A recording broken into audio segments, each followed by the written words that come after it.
prévention des cancers, une priorité pour l'Institut national du cancer.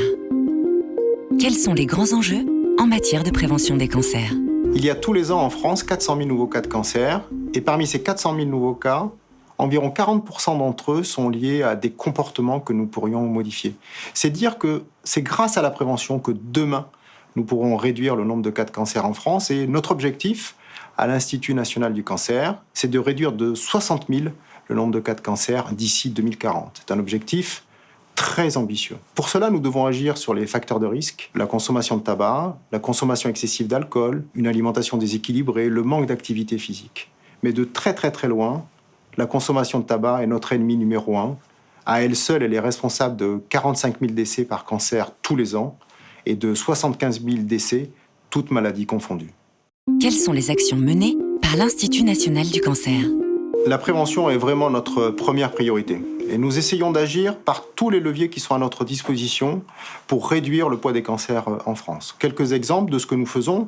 D'abord, des campagnes de communication pour informer les Françaises et les Français. Notre dernière campagne, « Faites les bons choix dès maintenant, vous vous remercierez plus tard », vise à les sensibiliser et à leur faire comprendre qu'ils sont responsables de leur santé. Mais nous avons aussi des actions vis-à-vis des plus jeunes. Plus nous agissons tôt et mieux c'est, meilleurs sont les résultats. Nous avons mis en place un jeu qui s'appelle Cancer Fighter. Nous travaillons avec la presse quotidienne spécialisée à destination des enfants et des familles.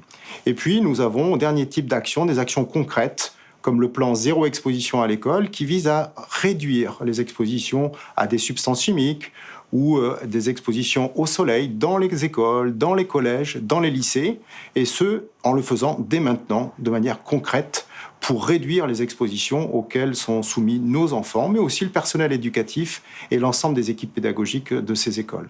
Quel rôle joue la recherche dans la prévention des cancers ? La recherche est essentielle pour être plus efficace en matière de prévention. D'abord pour mieux connaître les facteurs de risque, mais aussi pour proposer aux Français des actions de prévention qui soient plus efficaces, plus adaptées à leurs besoins, que ce soit en matière d'accompagnement au sevrage tabagique, mais aussi, par exemple, en matière de stratégie vaccinale contre le papillomavirus qui provoque des cancers chez les jeunes filles et chez les jeunes garçons. La recherche va nous permettre de répondre à des questions complexes en utilisant une notion comme celle de l'exposome, par exemple, qui vise à mieux connaître les expositions aux substances chimiques, par exemple, auxquelles nous sommes confrontés tout au long de notre vie. Et donc, nous allons pouvoir répondre à la question qui est celle de ces expositions-là à une substance ou à plusieurs substances simultanément sont-elles à l'origine de cas de cancer en France ?